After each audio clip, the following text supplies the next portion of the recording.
Բարև ձեզ, սիրելիներս, մենք ձեզ հետ շարունակում ենք քննարկել Շիմոն Բաղավատամը եւ այս պահին գտնվում ենք արդեն երրորդ երկի առաջի գլխում։ Մենք տեսանք, որ երբ որ Շուկադեվը Գոսվամին ինքը խոսեց նրա մասին, որ հիմա ինքը կսկսի պատմել Բահակալպայի մասին, այսինքն ժամանակի այսպես ծավալուն շրջապտույտի մասին, եւ այդտեղ շարունական ինքը ընդհատեց Սուտը Գոսվամին եւ անդրադարձավ Վիդուրայի ճակատագրին։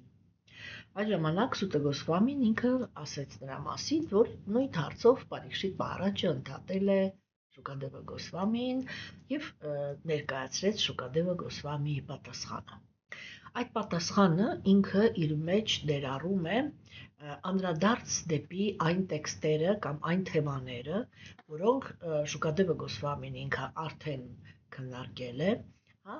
եւ ուրեմն թեկուս եւ իհարկե այսպես այնպես ինչպես ինքը հիմա շեշտադրեց այն իրադարձությունները, որը ինքը հիմա ներկայացրեց, այն ժամանակ տեքստերում ինքը դա չէր ներկայացրել, բայց մենք, եթե ես ճիշտ եմ հիշում, քննարկեցինք այդ իրադարձությունները։ Եվ ուրեմն Շուկադեվը Գոսվամին ինքը անդրադարձավ այն պահին, որ Դրիտարաշտրան, այսինքն հոգևոր տեսանկյունից կույր անձնավորությունը, որը ինքը բախտի բերումով դարձել էր, իսկ դա նշանակում է Աստծո կամքով, դարձել էր իրական կրոնական դաշտի արքա, հա, եւ ունեցել էր նյութապաշտությամբ լցված, այսինքն նյութական գիտակցություն ունեցող տղաներ, որոնք իրենք սկսել էին պայքար աստվածակենտրոն հասարակության իրական առաջնորդների հետ, պանդավների հետ, որոնք իրենցից ուրեմն մարմնավորում էին կրոնականության 5 գլխավոր ճյուղերը, որը ես մշտական արդեն կրկնում եմ, անցյալ անգամ էլ կրկնեցի, հիմա չեմ կրկնի։ Ուրեմն սիրելիներս, չէ, եւ մենք տեսանք, որ աստվածամերժերը, երբ որ իրենք փորձ են կատարում զավթել իրական ուրեմն կրոնական դաշտը, առաջի բանը, որ իրենք անում են, դա մեծ ջանքեր են կիրառում, որպեսզի իրական հոգևոր սկզբունքները դուրս մղվեն հասարակության ուրեմն տարածքից, այդ պետության տարածքից ընդհանրապես, եւ դա արդեն նշանակում է, որ իրական կրոնական պետությունը ինքը դառնալու է կրոնական տեսանկյունից բացարձակ ուրեմն բան, այսպես ձևական ինչ-որ մի բան։ Եվ աթեիստները, որոնք իրենք ժառանգելու են այդ պետությունը, իրենք ունենալու են հզոր ուրեմն կայսրություն, տնտեսապես շատ զարգացած եւ այսպես էլի ագրեսիայի իմաստով շատ պաշտպանված մի պետություն, բայց որում արդեն կարող են ապրել ձևական կրոնականները։ Գերագույն Աստծո ազնվորությունը աստվածամերժության դարաշրջանի նախաշեմին ցույց տվեց, որ երբ որ կրոնը կամ հոգևոր կամ կենդանի էակները, որոնք ծնվում են իրական հոգևոր դաշտում, դադարում են զբաղվել կրոնի էությամբ, այսինքն իրենց հոգու մաքրագործման գործընթացներով, այդ պարագայում Գերագույն Աստծո ազնվորությունը դադարում է աջակցել այդ պետությանը։ Եվ այդ հասարակությունը, այդ պետությունը ինքը դառնում է նույնքան խոցելի, ինչքան որ խոցելի է աթեիստական պետությունները։ Ինչու են խոցելի աթեիստական պետությունները, որովհետև աստվածամերժության պետությունների մեջ ծնվում են այն կենդանեակները, որոնք իրենք հերքում են Գերագույն Աստծո ազնվորության գոյությունը, հենված են մեկը մյուսի նկատմամբ նախանձի վրա, բացարձակ էգոիստական տրամադրություններ ունեն եւ այդ պատճառով միշտ նախանձում են այն պետություններին կամ այն ազգերին, որոնք նյութական իմաստով ավելի հաջողակ են։ Եվ այդ ժամանակ պետությունների մեջ կամ նրանց հասարակության առաջնորդների մեջ սկսվում է պայքար։ Սկսվում է պայքար, առաջնորդները իրենք ուժ են հավաքում, որպեսզի հարձակվեն իրենց շրջապատող պետությունների կամ ազգերի վրա, ինչի համար, որպեսզի զավթեն, բայց ի տարբերություն արիացիների, երբ որ սկսվում է աստվածամերժության դարաշրջանը, ապա այդ զավթողական քաղաքականությունը ինքը վարվում է ոչ թե իօքուտ ժողովրդի, ինչպես դա անում էին արիացիները, այլ հակառակը, ի վնաս։ Այդ ժամանակ մի ազգը հարձակվում է մի ուրիշ ազգի վրա, ծնկի է նրան իջացնում, ենթարկացնում իր կամքին եւ կոպիտ ասած ինչ ուզում անում է, խլում է նրանից բոլոր տեսակի նյութական ռեսուրսները, իմինա աստվածամերժության դարաշրջանում սովորություն է դառնում ահավոր վիրավորական, ահավոր պահվածք ունենալ կանանց հանդեպ զավթողական պատերազմի ժամանակ, որովհետև կարելի է ասել, որ երբ որ հակառակորդի բանակը մտնում է որևիցե մի քաղաք կամ գյուղ, ապա զինվորները բռնաբարում են պրակտիկորեն բոլոր կանանց եւ աղջիկ երեխաներին անկախ նրանց տարիքից։ Շատ հաճախ անելով այդ այլանդակությունը, մինչև որ կինը ինքը կմահանա։ Եվ այսպես ուրեմն սիրելիներս եւ մորթում են երեխաներին եւ այլն։ Սա աստվածամերժությանը բնորոշ այլանդակություններն են, ինչու համար, որովհետեւ այդ ծնվում են էգոիստ կենդանեակները, որոնք իրենք ընդհանրապես ուրեմն ոչ մի բարիություն, արդարություն իրենց սրտի մեջ չունեն եւ ունեն ագահություն եւ այդ ագահությունը բավարարելու համար պատրաստ են ցանկացած դաժան արարքների։ Գերագույն աստվածանավորությունը ինքը ցույց տվեց, որ երբ որ քրոնականությունը ինքը դառնում է ձևական, ապա գերագույն աստվածանավորությունը դադարում է պաշտպանել այդ պետությունը։ Դադարում է պաշտպանել այդ կենդանի էակներին, որովհետև իրենք չեն հետևում կրոնի էությանը։ Այսինքն, այստեղից մենք հասկանում ենք, որ արիացիները իրենք հասկանում էին, որ աստվածամերժության դարաշրջանում, կրոնականության դաշտում կենդանեակները իրենք այնպիսի բնություն են ունենալու, որ չեն հետևելու կրոնի սկզբունքներին, չեն պահելու բարոյականության օրենքները, բայց համարելու են իրենց որևիցե կրոնականության ներկայացուցիչներ, բայց գործելու են տգիտության եւ կրքի գոյավիճակների ազդեցության տակ, այսինքն տածելով թշնամանք մեկ-մեկու հանդեպ եւ մրցակցելով իրար հետ։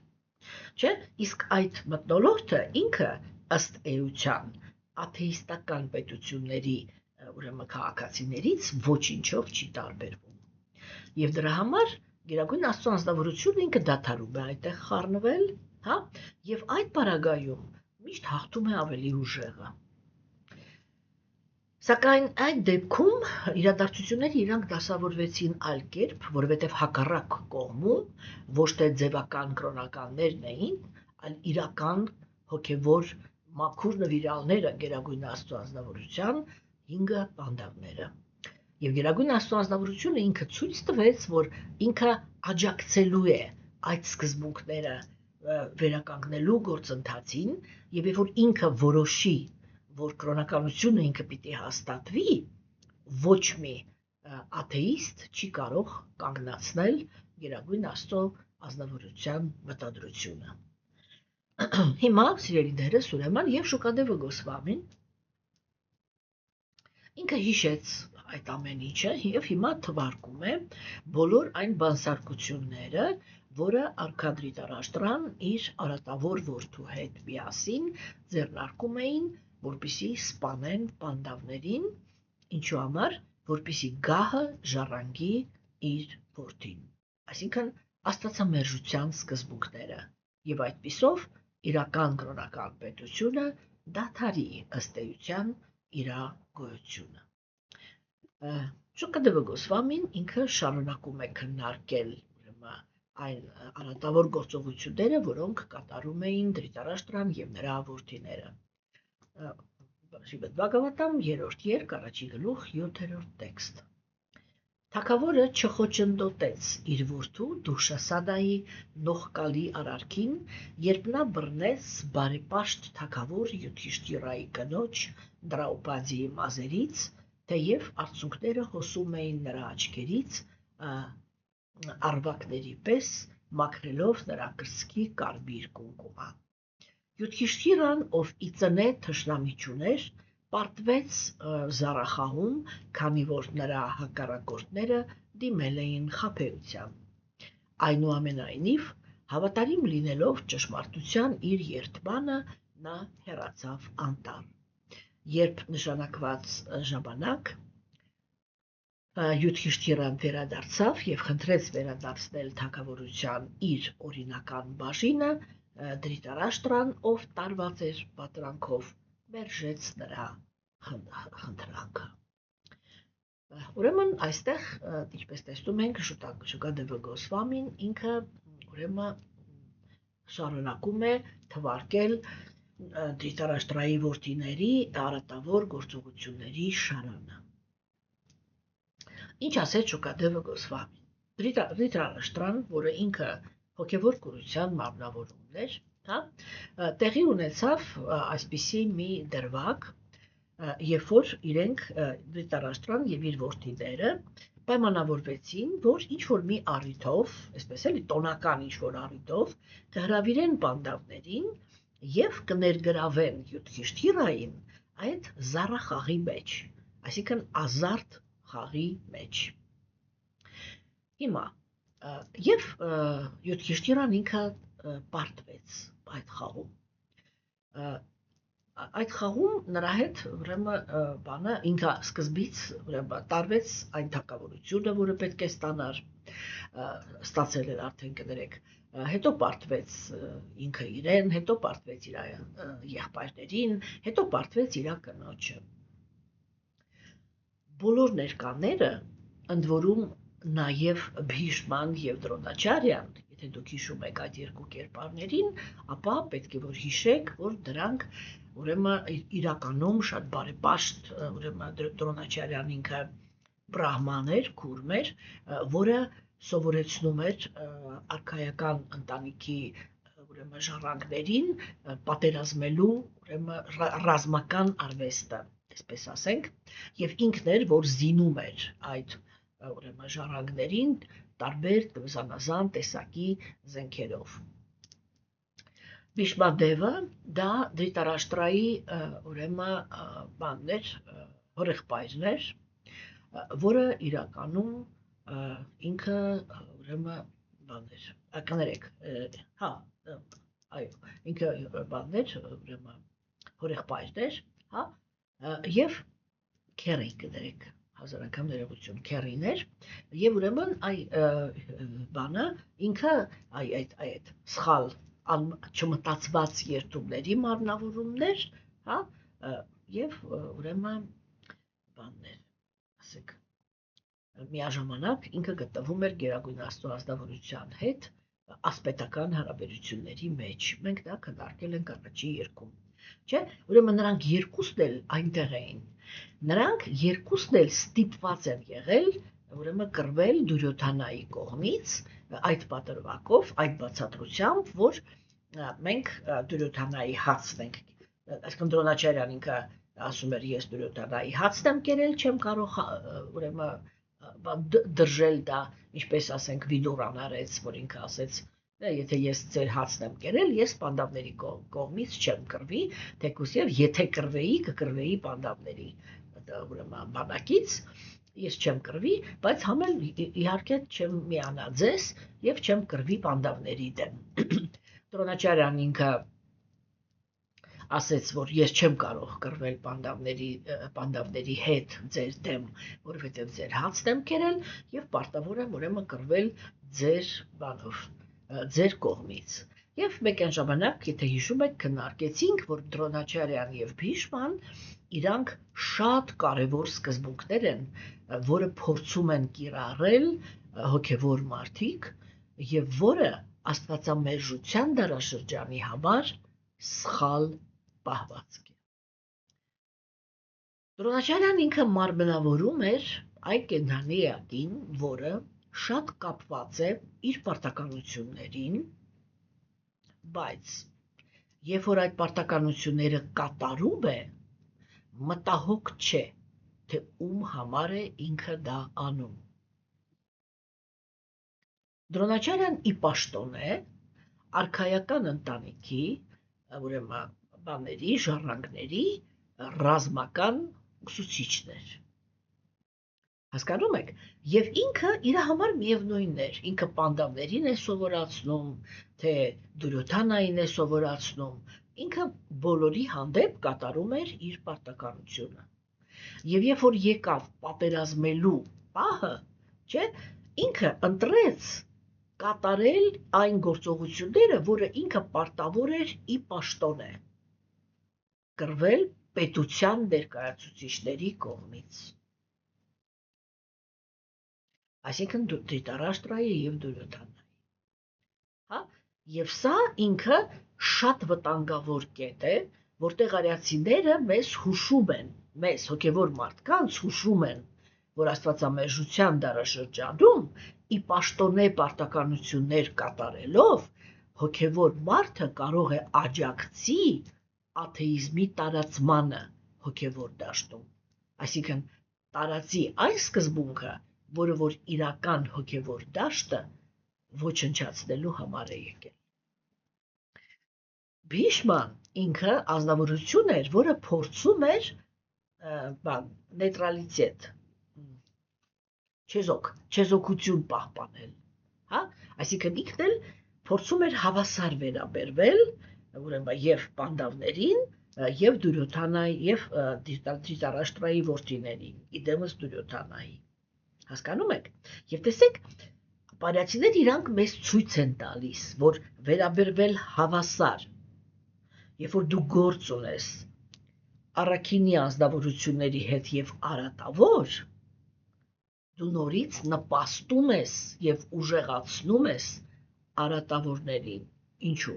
որովհետեւ արատավորները իրանք, այդպես էլի կոպիտ ասած, խախանդ իրանց համար չեն ապրում։ Իրենք ունեն ագրեսիվ բնություն եւ իրենց պետք է ցանկացած ռեսուրս, որը կարելի է օգտագործել սեփական շահերի համար։ Եվ իրենք գալիս են քրոնականության դաշտ հենց այդ ռեսուրսը շահագործելու համար։ Եվ երբ որ հոգևոր մարդը ինքը նեյտրալիտետի, այդ չեզոքության քողի ներքո կամ չհասկանալով թե ինչպիսի սխալ է կատարում, հա, ուրեմն փորձում է հավասար վերաբերվել պաշտոն գրավողին եւ արդարի հանդեպ, հա, անարդար պաշտոն գրավողի եւ արդարի հանդեպ ինքը փորձում է չեզոք դիրք գրավել, ինքը նույնպես նպաստում է, որպեսի հաղթի, ուրեմն արատը։ Եվ այդ երկուսը իրանք ներկա էին այդ խաղի ժամանակ, եւ երբ որ հերթը հասավ, ուրեմն Յուդկիշտիրանիկը ամեն ինչը տանուլ տվեց, մնաց միայն Դրաուպադին, Թագուհի Դրաուպադին։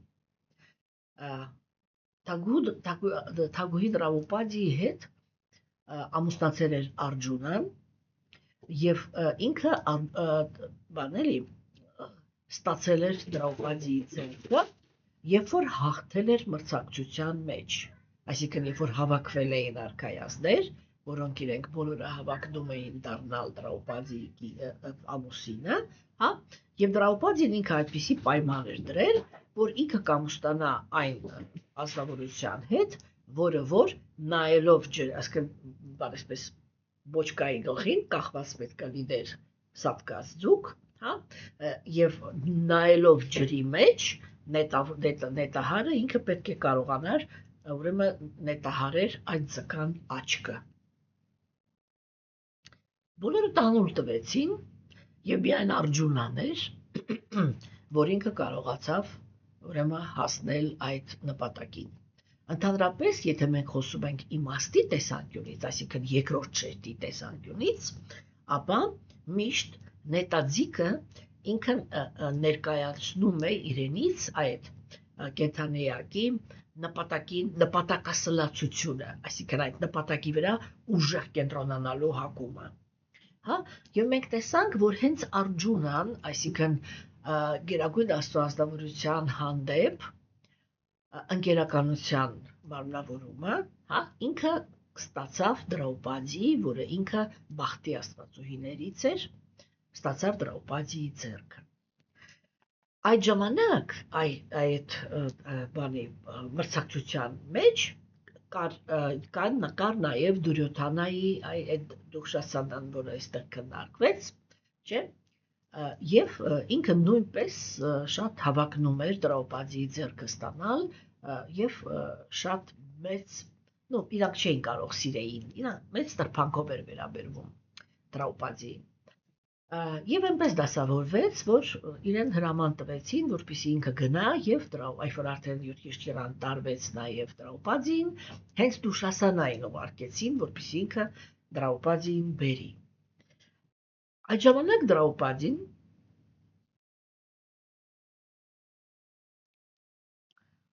ինքը պատրաստվում էր մի ծիսակատարության, որը ինքը կոչվում է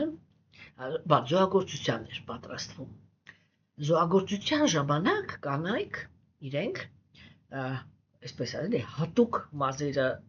սարքելու ձևեր ունեին, այդ նրանց մազերի սանրվածքը ինքը բացարձակապես միստիկական էր, հա, եւ դրա համար տեքստերի մեջ հատուկ նշվում է, որ Դրաուպադին այդ պահին ուրեմն մազերը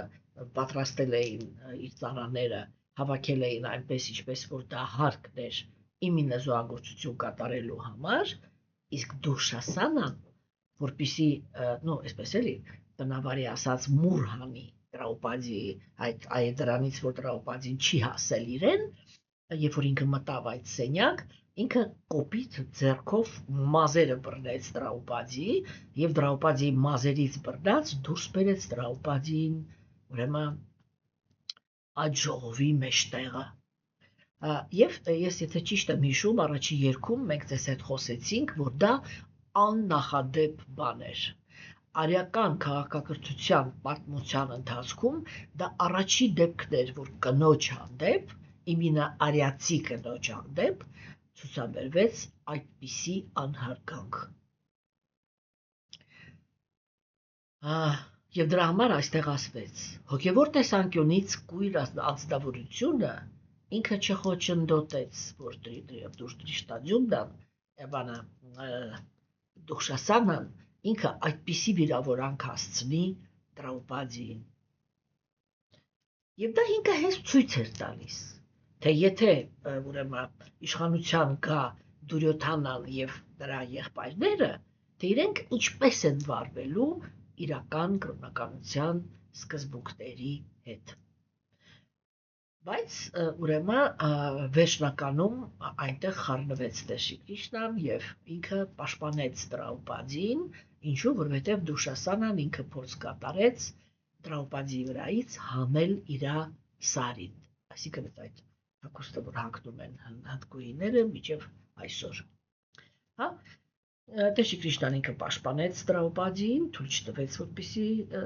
կարողանան Դրաուպադիին այդպես խայտարակել, եւ պանդավները իրենք ակսորվեցին, որտեղ խաղում էին հենց դրա վրա, որ եթե այս անգամ էլ դու տարվեցիր, դու 13 տարով ընդհանրապես վերանում ես մեր պետությունից դուրս ես գալիս։ Պանդավները իրենք ակսորվեցին եւ ակսորվեցին այն պայմանով, որ վերջի 13-րդ տարում իրանք պետք է կարողանան այդ ակսորի մեջ այնպես թաքնվել, որպեսզի Դուրյոթանան իրանց չկարողանա գտնի։ Եթե ինքը Դուրյոթանան պանդավներին գտնի, ապա պանդավները երբեք այլևս չեն վերադառնալու։ Եվ Յուդգեշտիրան այդ ամեն ինչին համաձայնվեց։ Հաջորդ տեքստը ինքը շատ կարևոր տեքստ է հոգեբանության տեսանկյունից, հա, հոգևոր դաշտի համար ահավոր կարևորություն ունեցող տեքստ է։ Այս տեքստն է, այս մոտեցումն է, որ մեզ հնարավորություն է տալիս, որպեսզի մենք հասկանանք, թե ինչպես պատահեց այդպես, որ պանդավները իրենք երբ որ հասկացան, որ սկսել է աստվածամերժության դարաշրջանը եւ սկսել են ծնվել աստվածամերժ կենդանի էակները, ապա դա նշանակում է, որ իրենք չեն կարող լինել արդյունավետ եւ եկել է ժամանակը, որպեսզի իրենք հեռանան դաշտից։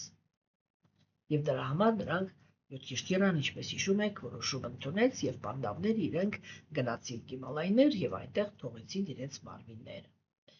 Ինչու՞մն է բանը։ Յոթշտիրան ինքը իրական կրոնականության մարմնավորումն էր։ Իրական կրոնականությունը ինքը հաստատում է կենդանի էակին առաքինության գոյավիճակի մեջ։ Թե ինչի հաշվին է ինքը դա անում, մենք դա դեռ շատ երկար եւ շատ խորը քննարկելու ենք, հատկապես մեր շաբաթօրվա հանդիպումների ժամանակ։ Հասկանում եք, չէ՞։ Եվ ուրեմն ինքը այդ կրոնականության սկզբունքների մարմնավորումն էր, եւ դա նշանակում է, որ ինքը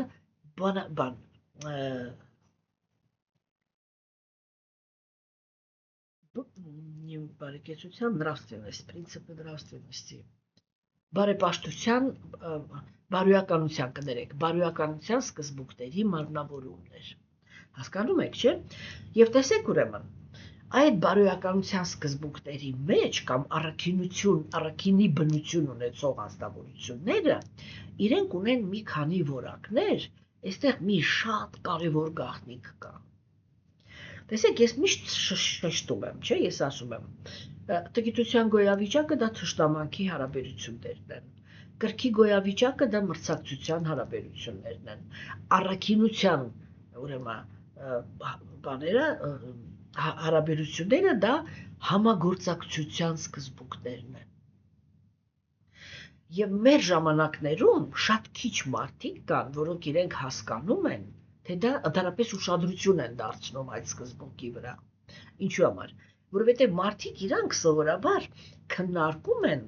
միայն անձնավորության բարոյականությունը։ Այն տեսակետից, որ դու պետք է լինես բարոյական, անկախ նրանից, թե ում հետ գործ ունես։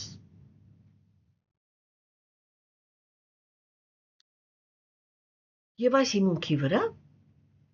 հազարավոր տարիներ, ինչ որ սկսել է աստվածամերժության դասադարաշրջանը, իսկ նա սկսել է արդեն 5000 տարի է, հոգևոր մարդիկ իրենք տանջվում են, տառապում են, փորձելով իրականացնել այդ սկզբունքը, որ իրանք պետք է լինեն առաքինի եւ առաքինության սկզբունքներին համաձայն պետք է շարժվեն, երբ որ շփվում են թշնամանքի մեջ գտնվող եւ մրցակցության մեջ գտնվող կենդանի էակների հետ։ Արիացիները իրենք մի նրբություն են ասում։ Իրենք ասում են, առաքինության գոյավիճակը դա համագործակցության գոյավիճակն է։ Ինչ է սա նշանակում։ Սա նշանակում է, որ մի ձեռքը ծափ չի տալիս։ Եվ առաքինության գոյավիճակը ինքը երեք գոյավիճակներից այդ իմաստով ամենա մի րոպե այդ բառը մի հատ նայեմ, հա, որ հայերեն ասեմ կներեք։ Մի րոպե։ Քմահաճ, հա, ուրեմն ամենակմահաճ գոյավիճակն է։ Որովհետև տեսեք, տգիտության գոյավիճակի սկզբունքները, իրենք կարողանում են միանալ կրքի գոյավիճակի, ուրեմն սկզբունքների հետ, ինչպես եւ կրքի գոյավիճակի սկզբունքները, այսպես էլի, շատ արագ, ինչ է նշանակում կարողանում են ընդունել։ Դա նշանակում է, որ տգիտությունը ինքը բռնությունից այսպես սահուն կարող է փոխանցվել դեպի մրցակցություն։ Եվ եթե մենք արդեն խոսում ենք կրքի գոյավիճակի մեջ գտնվող կենդանեակի մասին, ապա իր մոտ էլ հակառակը, այդ բանը, մրցակցության տրամադրությունը ինքը կարող է այսպես շատ սահուն անցնել ուրեմն բռնության դաշտ։ Ինչի հաշվին։ Երբ որ բռնության հանդեպ կամ թշնամանք տածող կենդանեակը տգիտության գոյավիճակի ազդեցության տակ ինքը հաղթանակ է ունենում, հաղթանակի տեսանկյունից ինքը կարող է հաղթելուց հետո մտնել ինչ-որ մրցակցական տրամադրությունների մեջ։ Այսինքն, երբ որ մենք խոսում ենք տգիտության գոյավիճակի ազդեցության տակ գտնվող կենդանեակների մասին,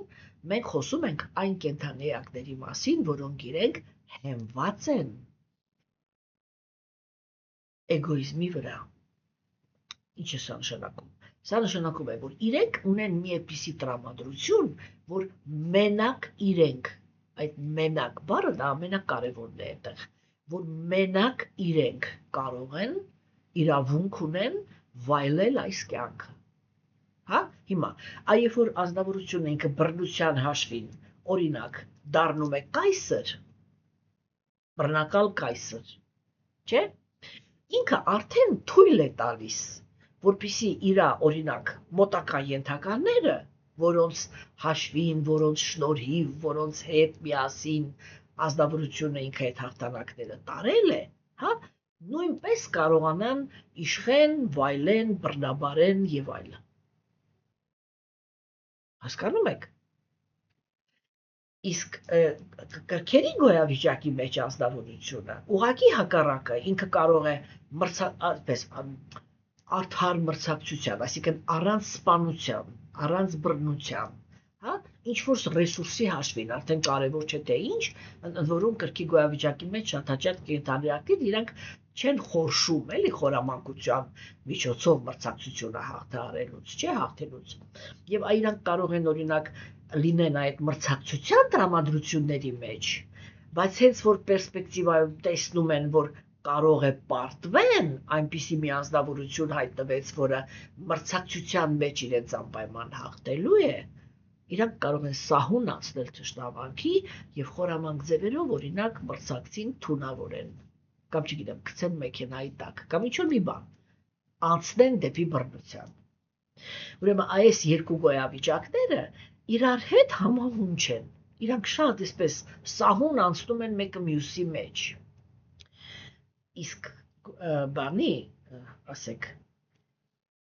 առաքինության գոյավիճակը ինքը կմահաճ է։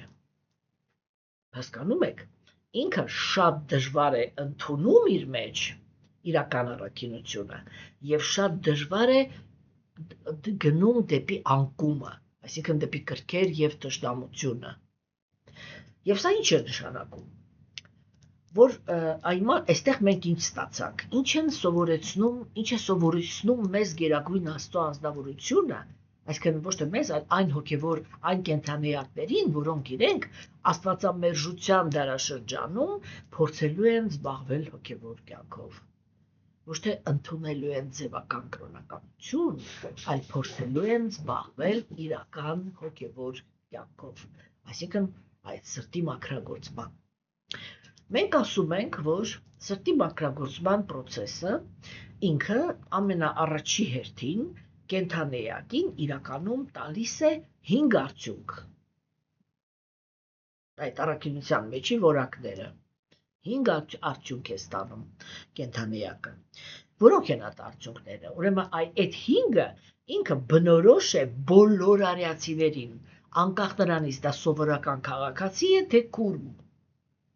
Բոլորը անխտիր պետք է ունենան այդ 8 սիմպտոմները, որպեսզի համարվեն արիացի։ Մեկը սկսնակ արիացի, մյուսը ուրեմն զարգացած արիացի։ Ինչքան ավելի զարգացած է արիացին, այդքան ավելի ցայտուն պիտի իր մեջ արտահայտված լինեն այդ 8 որակները։ Ինչի մասին է խոսքը։ Ես միշտ թվարկում եմ։ Խոնարհություն, համեստություն, ուրեմն բռնությունից ազատ վիճակ, համբերություն, պարզություն։ Այս 5-ին միանում են հոգու զարթոնքի առաջի 3 սիմպտոմները։ Դա է հետաքրքրվել ճշմարտությամբ, այդ ճշմարտության հիմքի վրա ձգտել լինել արդար եւ բարի։ Հա, հիմա տեսեք։ Ինչ ենք մենք այստեղ ստանում։ Ինչ եմ այս էպիզոդով ինչ էր ուզում ցույց տալ Տեր Շի Կրիշնան։ Դուրյոդհանան ինքը նախորոք պայմանավորվեց, հա, իր անկերների հետ, որ Յուդհիշթիրան ինքը ինչ-որ sense օրենքների, ինչ-որ կանոնական բան էլի, վեհության սկզբունքների, արդարության սկզբունքների վրա հենված բան, ինքը իրան երբեք թույլ չի տա խաբել մեզ։ Բայց եթե մենք փորձենք խաբել իրան, եթե ինքը խոսք է տվել, եթե նույնիսկ ինքը գիտակցի, որ մենք իրան խաբել ենք, ինքը միևնույն է իր խոսքը կպահի, ինչի համար, որ հանկարծ առաքինությունից չընկնի, չհավասարվի իրանց, այսպես ասեմ։ Հասկանում եք։ Հիմա տեսեք, զգացիք, չէ, որ դա հենց այս սկզբունքներն են, որը մեր ժամանակներում հոգևոր մարդիկ փորձում են կիրառել։ Հիմա Տեր Կրիշնան, երբ որ այստեղ էր, ինքը ցույց է տալիս, որ դա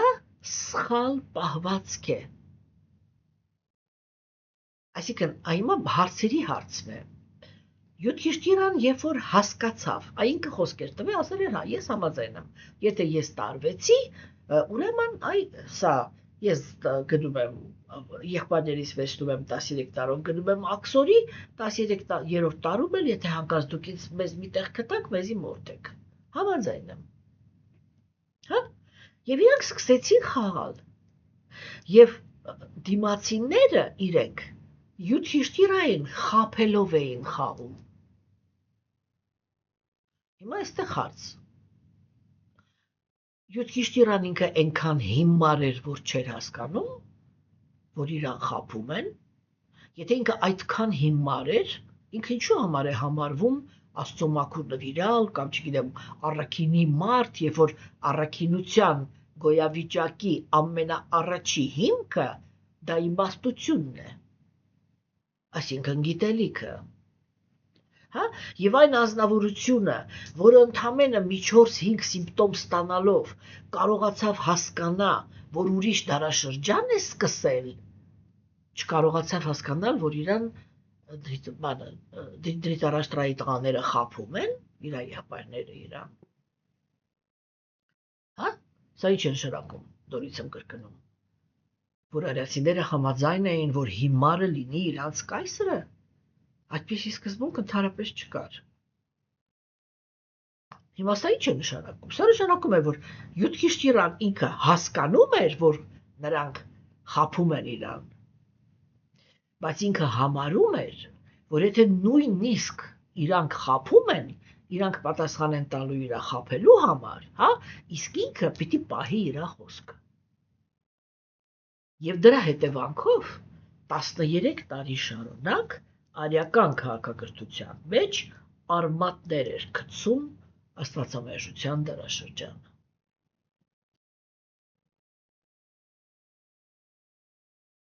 Հասկանում եք, հիմա ինչ է ուզում ցույց տա Գերագույն Աստծո ազնվորությունը այս էպիզոդով։ Հա, իրականում ինքը ուզում էր ցույց տալ, որ Յուդհիշթիրան պետք է այդ հարցը բարձրացներ, որ դուք այնց որ խաբեությունը կատարվում էր, կոպիտ ասած, մի ձեռքը բռներ, ասեր, հիմա խաբեցիր։ Եվ այն արդյունքը, որը մենք հիմա կստանանք, դա ճշմարտացիության արդյունք չի։ Յուդհիշթիրան ինքը զիջեց ճշմարտությունը, հանուն благородства, сейчас.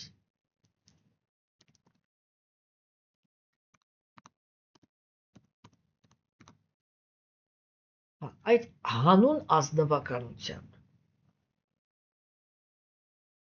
Հիմա Յուդհիշթիրան ճիշտ էր, թե սխալ։ Եթե մենք նայում ենք, մենք տեսնում ենք, որ ամբողջ ընթացքում Դուրյոթանան ինչպիսի բանսարկություններ ուզում էր բանդավների գլխին խաղար, այնտեղ երկու ազնվորություններ կային։ Բհիման, Յուդհիշթիրայի փոքր եղբայրը, չէ, իրանց ամիջապես հետո։ Ուրեմն այդ եղբայրը, որ ինքը կատաղած բնություն ուներ, չէ, ինքը միշտ ասում էր, թող ես սրանց գլուխը կտրեմ։ Յուդհիշթիրան ասում էր, չէ, բան չի կարելի, ինքը մեր եղբայրն է, չգիտեմ, այդ սենտիմենտալությունը նյութական։ Հիմա դա ճիշտ է թե սխալ։ Դե, 13 տարի շարունակ արիական քաղաքակրթություն Հասկանում եք։ Այն ինչպես որ ամբողջ պատմության ընթացքում երևի մատների վրա կարելի է հաշվել այն քրիստոնյաներին, որոնք փորձել են իրականացնել, երբ որ քեզ ապտակում են դու մյուս թուշդ սկզբունքը։ Հիմա դա ճիշտ է, թե սխալ։ Ում է ձեռք տալիս այդպիսի սկզբունքը, եթե ոչ առաջի ապտակը հասցնողին։ Եվ ինչքանով է ճիշտ, որ Քրիստոսը ընդհանրապես այդպիսի բառ է արտահայտել։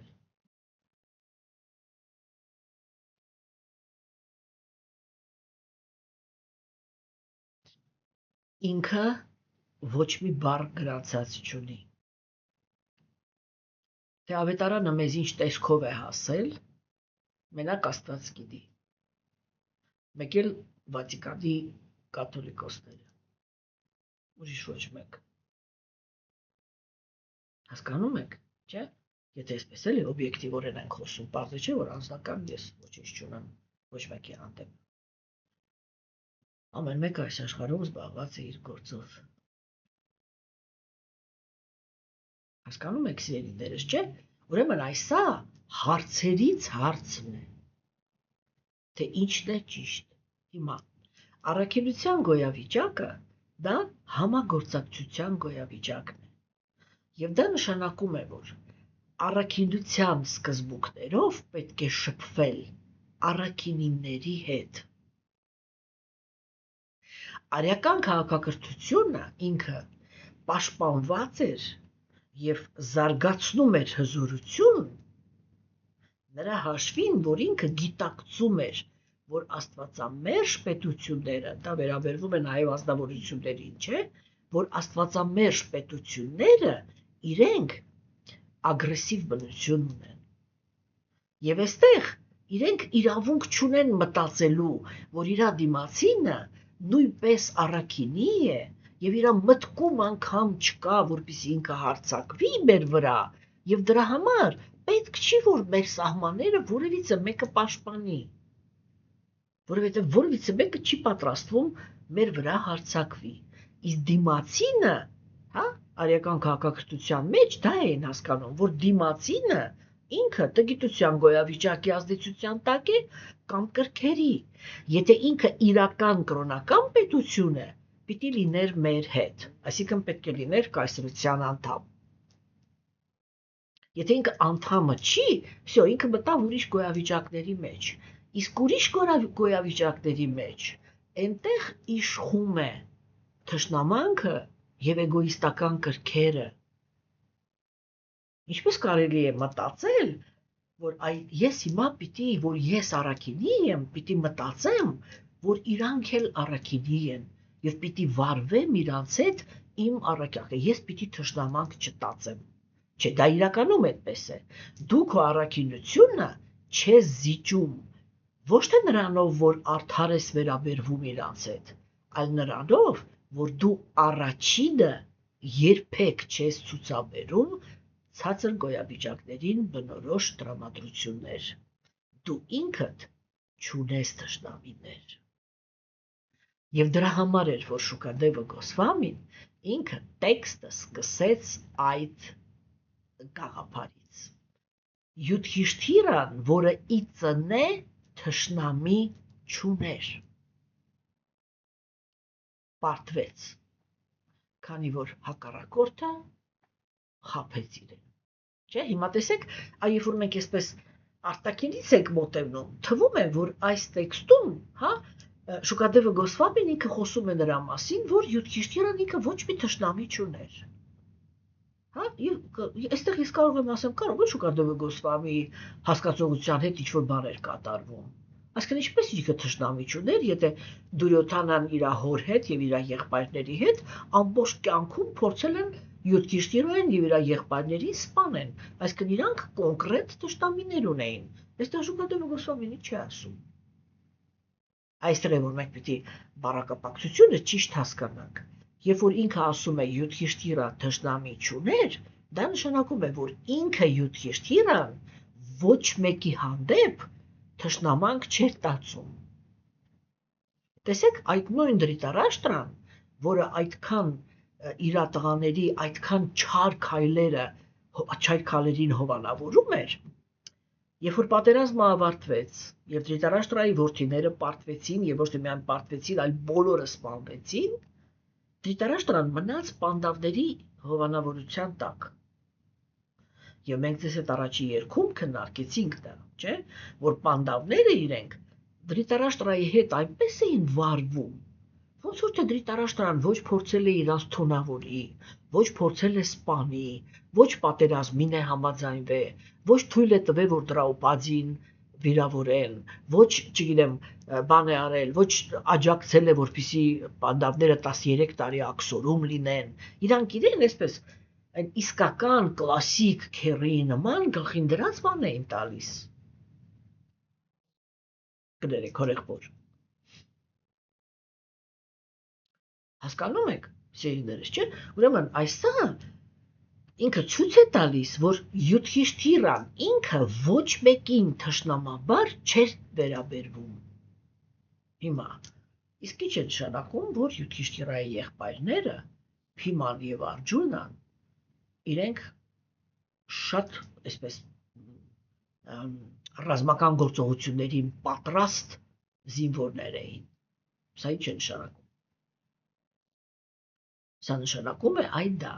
որ իրական կրոնականությունը ինքը առաջինը երբեք ոչ մի բռնություն չի կատարում, բայց միշտ պատրաստ է բռնությանը դիմակայել։ Այ սա է իրական առաքինությունը։ Հասկանում եք, չի կարելի, այ ոնց ասեմ էլի, չի կարելի բարիությունը կիրառել տականքի վրա, որովհետև տականքը, այսպես էլի, բուն տականքը, այն անուղելի տականքը, ինքը այդ պարագայում մենակ մտածում է, ինչքան լավ է, որ այս ապուշը, հա, ինձ հնարավորություն տվեց, որ ես իրան վնասեմ։ Եվ ինքը այդ հնարավորությունը բաց չի թողնելու։ Եվ այդպիսի քայլերի շնորհիվ, հա, իրական կրոնական դաշտը կամ ազնվորության կրոնական կյանքը ինքը ավիրվելու է։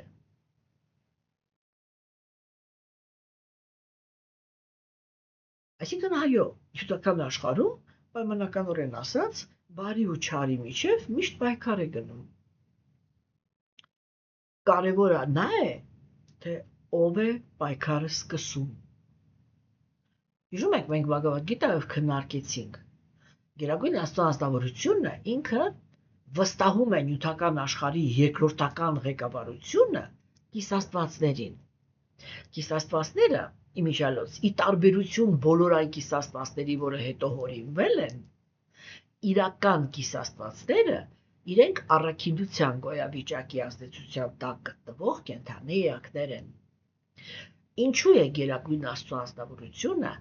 իրենց վստահում նյութական աշխարհի ղեկավարությունը։ Որովհետև այդ էլի, որ իրանք ագրեսիա չունեն, որովհետև երբ որ իրանք են իշխում նյութական աշխարհում, իրանք աստվածամերժերին չեն նեղացնում։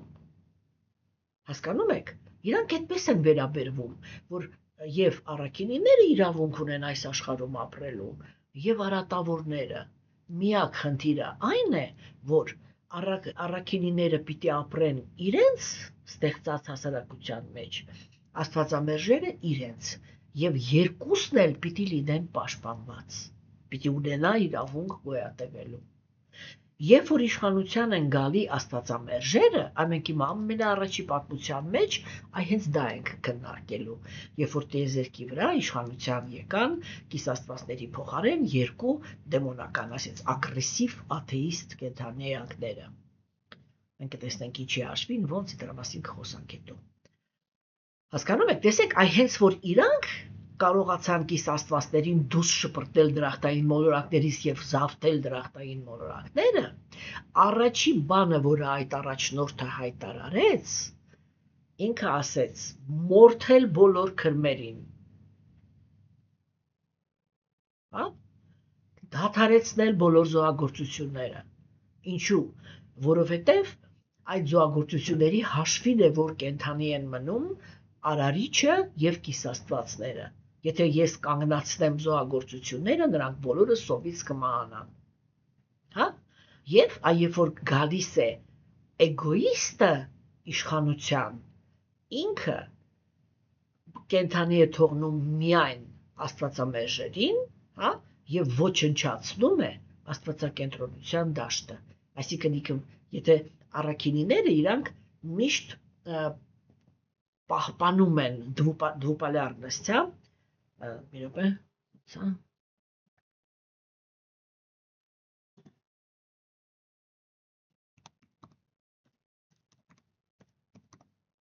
երկբևեռ, հա, ուրեմն իրանք միշտ պահպանում են երկբևեռության սկզբունքը, որ նյութական աշխարհը դա այն աշխարհն է, որտեղ ծնվում են նրանք, ովքեր որ ուզում են իրականացնել էգոիզմը, եւ նրանք, ովքեր արդեն ուզում են դուրս գալ այս աշխարհից։ Հա? Եվ նրանք, ովքեր ուզում են իրենց էգոիզմը իրականացնել, իրանք խորասուզվում են թշնամանքի եւ մրցակցության տրամադրությունների մեջ, նրանք, ովքեր որ ուզում են դուրս գալ այս աշխարհից, հաստատվում են համագործակցության սկզբունքների մեջ։ Հասկանում եք, եւ իրանք երկուսն էլ հավասարաչափ իրավունք ունեն ապրելու։ Երբ որ իշխանության են գալի աստվածամերժերը, չէ, իրանք ձգտում են աշխարհը դարձնել միաբևեռ։ Եվ վերջ։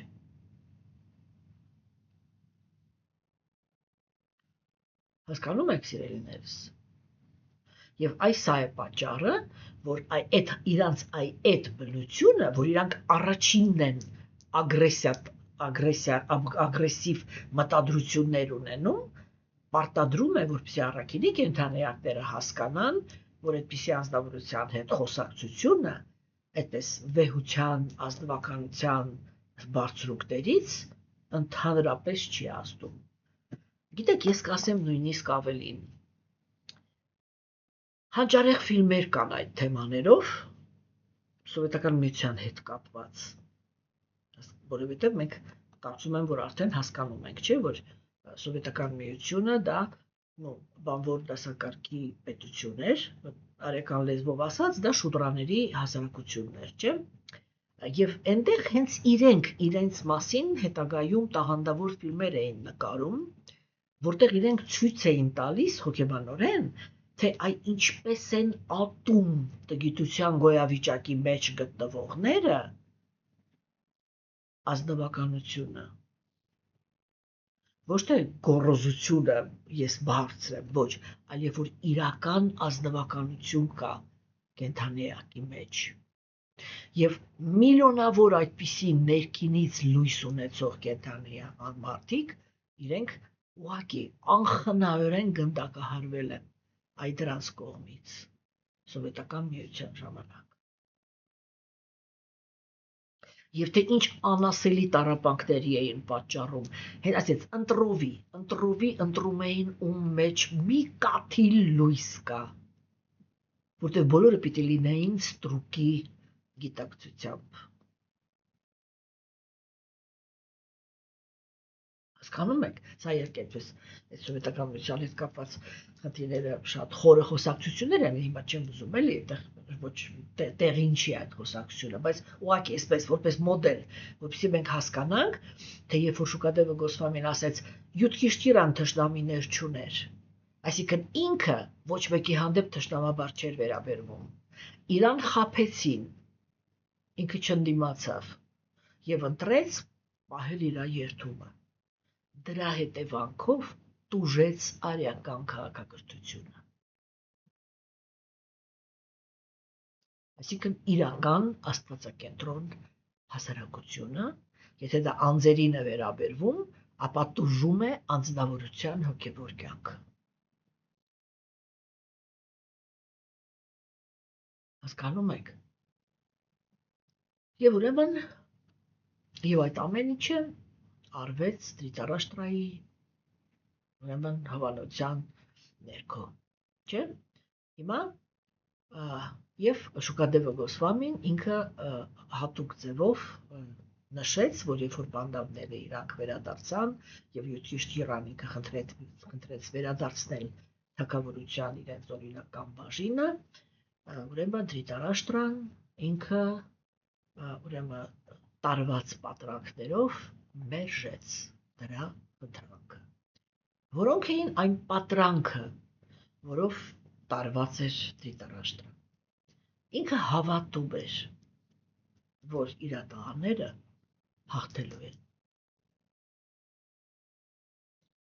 Եվ այո, նյութական աշխարհում աստվածամերժերը միշտ հավատում են, որ հաղթելու են հոգևորը։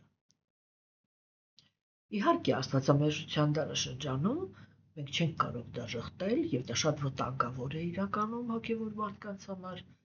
Աստվածամերժ կենդանիները իրենք կարող են շատ դաժան վարվել, այսպես անձնական առանձին հոգևոր մարդկանց հետ, բայց հոգևորը իրանք միևնույն է չեն կարող ոչնչացնել։ Եթե Գերագույն Աստծո ազնվորությունը ինքը հայտարարել է, որ հոգևորը հիմա լինելու է։ Եվ այդ ժամանակ աթեիստները, երբ որ իրանք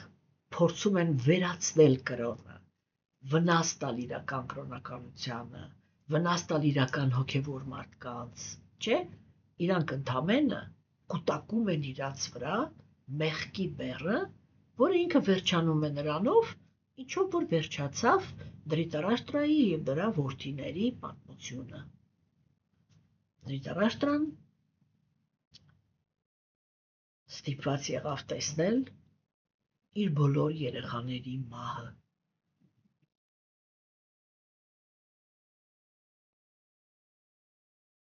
Ինչպես որ ինքը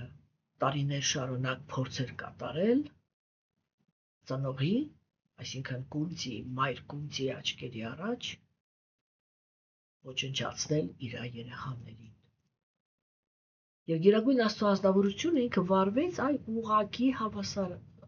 բանով, մի արա ուրիշների հետ այն, ինչ չես ուզում, որ արվի քո հետ։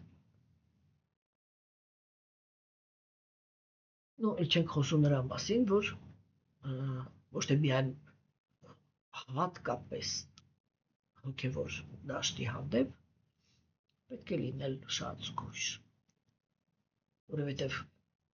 դա ռուսները իրանք մի լավ բան ունեն, լավ ասացվածք ունեն, էլի ասում են դա նույն բան է, ոնց որ թքես քամու դիմաց, հանդիպակաց քամու, բան թքես,